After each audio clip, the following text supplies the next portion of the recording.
আসসালামু আলাইকুম প্রিয় দর্শক, আমাদের রাজনীতিতে সবচেয়ে বড় প্রশ্নটা, আলোচনার সবচেয়ে বড় বিষয়টা এখন নির্বাচন। এই নির্বাচন ফেব্রুয়ারিতে হবে কিনা। যদিও সরকার, নির্বাচন কমিশন সবাই ফেব্রুয়ারিতে নির্বাচন হওয়ার জন্য যা যা করা দরকার তারা সবই করছেন, কিন্তু তারপরও সাধারণ মানুষের মধ্যে একটা সন্দেহ, একটা প্রশ্ন, একটা অনাস্থা কিন্তু আছে। আমার সঙ্গে গত কয়েকদিনে যত লোকের দেখা হয়েছে সবাই আমাকে একটা প্রশ্ন কিন্তু কমন, অনেক প্রশ্নই করেছি, দেশের কী অবস্থা, দেশের কী হবে না হবে, নানা রকম প্রশ্ন কিন্তু করে, কিন্তু তার মধ্যে একটা প্রশ্ন খুবই কমন। সবাই জানতে চায়, আচ্ছা ভাই, নির্বাচনটা কি হবে, হলে কি ফেব্রুয়ারিতেই হবে? এই প্রশ্নটা কমন। কেন কমন? আমি সবাইকে জিজ্ঞাসা করি যে আপনার কাছে কেন মনে হচ্ছে যে হবে না, কেন মনে হচ্ছে যে ফেব্রুয়ারিতে হবে না? না হওয়ার পেছনে কিছু কি ঘটনা ঘটেছে? তারা কিন্তু তখন তেমন কিছু বলতে পারে না, কিন্তু তবুও তারা কেন যেন সন্দিহান।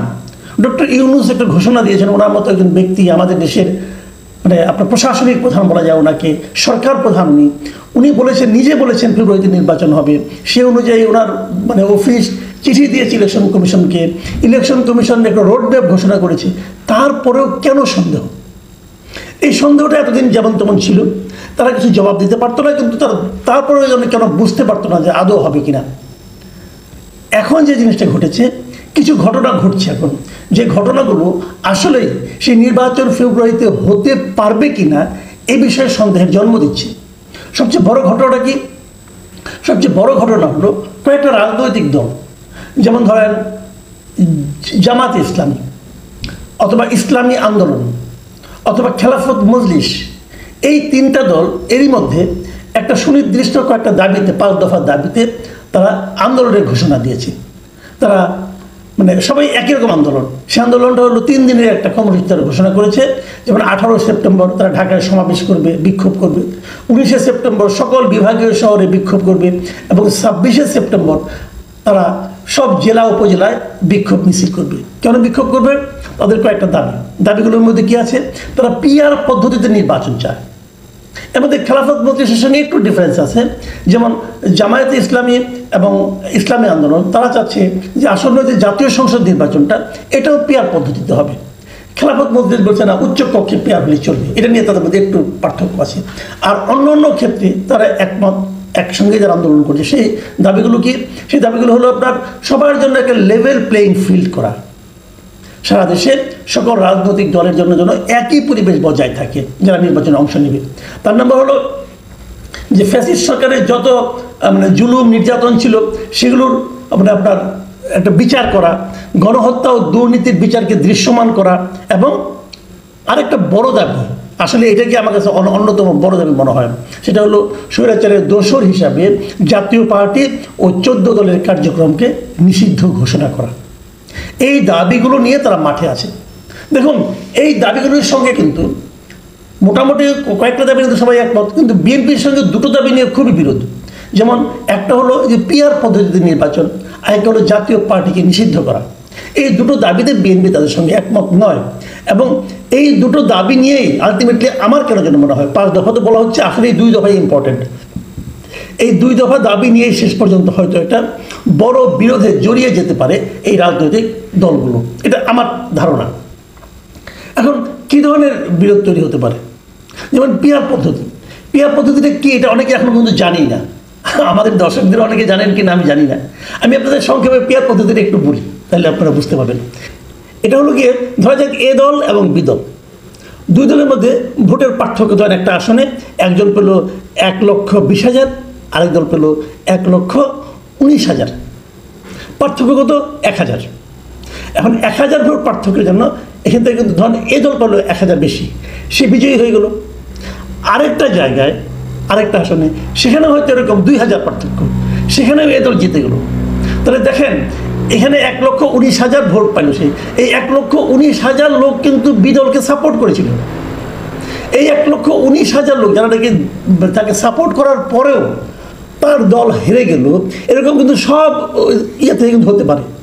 তখন দেখা যাবে 12 কোটি ভোটারের মধ্যে একটা দল হয়তো মানে আপনার 6 কোটি ভোট পেয়ে অথবা মনে করেন 5 কোটি ভোট পেয়ে, হয়তো তাদের 4 কোটি ভোট পেয়ে সে হয়তো মনে করেন 200 আসনে, 300-র মধ্যে 200 আসনের মধ্যে জিতে গেল। আরেকটা দল সে হয়তো আপনার 4 কোটি জায়গায় তার সে হয়তো মনে করেন 3,90,00,000 পেল, পেয়ে সে হয়তো মাত্র 40টা আসনে জিতে গেল। তাহলে ভোটের পার্থক্য মাত্র 10 লাখ, কিন্তু আসনের পার্থক্য 160টা। তো এই যে 3,90,00,000 তাকে সাপোর্ট করলো, তাদের বক্তব্য, তাদের যে কণ্ঠটা, তাদের যে চিন্তাটা, তার রিফ্লেকশন জাতীয় সংসদে কোথায়? এই সমস্যাটাকে সামনে নিয়ে কিন্তু পিআর পদ্ধতি আবিষ্কৃত হয়েছিল এবং তারা বলেছিল যে যত শতাংশ ভোট পাবে সেই আনুপাতিক হারে সেই দলটা জাতীয় সংসদের প্রতিনিধিত্ব করবে। যদি মনে করেন 10 কোটি ভোটের মধ্যে কেউ 4 কোটি পায়, তাহলে সে 40% আসন সে পাবে। তার মানে ধরেন আপনি যদি 300 আসন হয় তাহলে 120টা সে পাবে। এইভাবে হিসাবটা হবে আর কি। আর যে আপনার মনে করেন 30% পাবে, সে 90টা আসন পাবে। তো এটা ছিল সহজভাবে বললাম, কিন্তু এটার অনেকগুলো সংকট আছে। সংকটটা হলো কে আসলে সংসদে প্রতিনিধিত্ব করবে, এটা ঠিক করে দিবে নির্বাচনের পর সেই রাজনৈতিক দলটা। এখন একটা দল মনে করেন রংপুরে ধরেন আপনার একসময় জাতীয় পার্টির খুব প্রভাব ছিল, কিন্তু সে রংপুরে হয়তো 10টা আসন পেয়ে গেল, কিন্তু সারা দেশের মধ্যে যে তারা হয়তো 5% ভোট পেল অথবা 2% ভোট পেল, তখন কিন্তু সে 10টা আসন আর পাবে না। এখন এই আঞ্চলিক এগুলো নানা রকম জটিলতা আছে, অথবা স্বতন্ত্র দল আছেন তাদের কি হবে, এটা নিয়েও একটা জটিলতা কিন্তু আছে। তো এইগুলি জটিলতা আছে, এই জটিলতাগুলো সমাধানও করার মতো ব্যবস্থা আছে। সেটা যেটাই হোক, আপনি যদি আগে ভোটারের শতাংশের হিসাবটাকে মেনে নেন, তাহলে কিন্তু একটা সমাধান খুঁজে বের করা যাবে। কিন্তু আপনি যদি মেনেই না নেন, তখন আরেক ধরনের কথা। বিএনপির বক্তব্য হলো আগে যেভাবে চলছে সেভাবেই হোক, এখানে পিআর নিয়ে কোনো আলোচনা করার কোনো দরকার নাই। আর এদের বক্তব্য যে ছোট দল, তারা মনে করতেছে পিআর পদ্ধতি হলে তারা ভালো করবে। যেমন ইসলামী আন্দোলন চায় পিআর পদ্ধতি, সারা দেশে ইসলামী আন্দোলনে অল্প অল্প অল্প ভোট আছে, তারা মনে করে সবগুলি ভোট যোগ করলে তারা হয়তো 2% ভোট পাবে। ওই যে 2% ভোটও পায়, তাহলে 300 আসনের মধ্যে তারা কিন্তু আপনার প্রায় 12টা আসন তারা কিন্তু পেয়ে যাচ্ছে। কিন্তু এমনিতে তারা সারা দেশে একটা আসনও পেল না, কিন্তু তারা এই জন্যই চায়। তো যা হোক, এটা কি হবে আমরা জানি না, কিন্তু আমি নিজেও কিন্তু পিআর পদ্ধতির পক্ষে। কিন্তু আমার কাছে মনে হয় যে পিআর পদ্ধতি আছে, এটা এখনই, এটা আমাদের যদি আমরা নিম্ন কক্ষে আমরা প্রয়োগ করতে চাই, তাহলে বোধহয় সময়ে এবং এর নির্বাচনটা পিছিয়ে যাবে।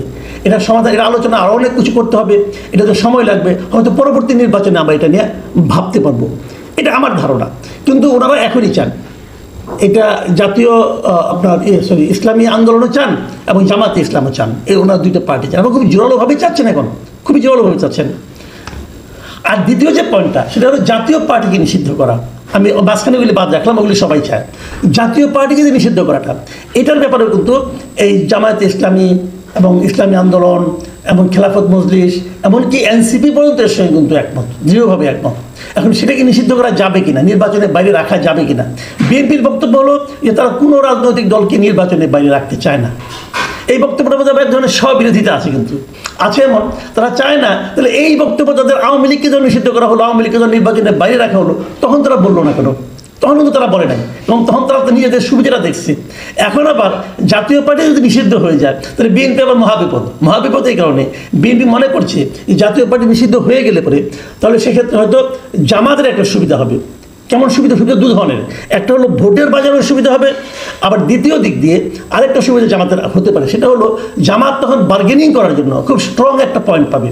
ধরা যাক কথার কথা যে আওয়ামী লীগ নাই, জাতীয় পার্টিও নাই, তখন জামাত যদি পিআরের দাবিতে বলে আমি পিআর না হলে আমি নির্বাচনেই যাব না, তাহলে বিএনপি কাকে নিয়ে নির্বাচন করবে? একা করবে? এটা তো সম্ভব না।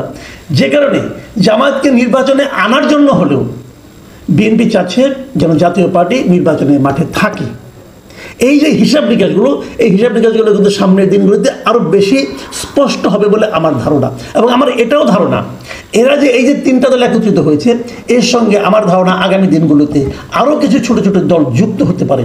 যদি যুক্ত হয়ে যায়, তখন বিএনপির চাওয়া, আওয়ামী লীগের এই ইসলামী দলগুলোর এবং যারা যুগপৎ আন্দোলন থাকবে তাদের না চাওয়া, এর মাঝখানে সরকারের কী অবস্থান হবে, সরকার কোন দিকে যাবে, এটা নিয়েও কিন্তু একটা বড় ধরনের জটিলতা আমার মনে সৃষ্টি হতে পারে। সেক্ষেত্রে এই জটিলতাগুলি নিরসনের আরও কিছু সময় লাগবে।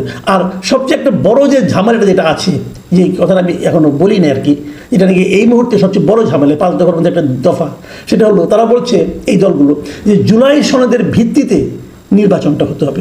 এটা হলো আরেক জটিলতা। জুলাই সনদ হলো অনেক কিছু, তারা অনেক কিছু চেঞ্জ করতে চেয়েছে, অনেক সংস্কার করতে চেয়েছে, সংবিধান সংস্কারের কথা বলা হচ্ছে। সেই সংবিধান সংস্কার করে সেই মানে সংবিধানের পরিবর্তিত যে সংবিধান হবে তার আলোকে নির্বাচন করতে হবে। এটা আবার বিএনপি চাচ্ছে না। বিএনপি বলছে না, নতুন যে গভর্নমেন্ট আসবে তারা সংবিধানে কি পরিবর্তন করবে না করবে এটা নিয়ে, এবং এই দাবিতে কিন্তু আবার এনসিপিও খুব সোচ্চার। কাজে এই যে বিরোধগুলো আছে নির্বাচনের আগে, এই বিরোধগুলো মেটাতে না পারলে নির্বাচন আসলেই ফেব্রুয়ারিতে হবে কি না এটা নিয়ে কিন্তু আমার মনে একটা সন্দেহ আছে।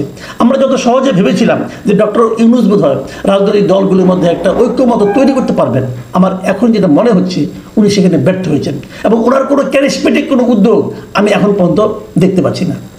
আমার বটম লাইনটা বলে শেষ করি আজকে আলোচনা।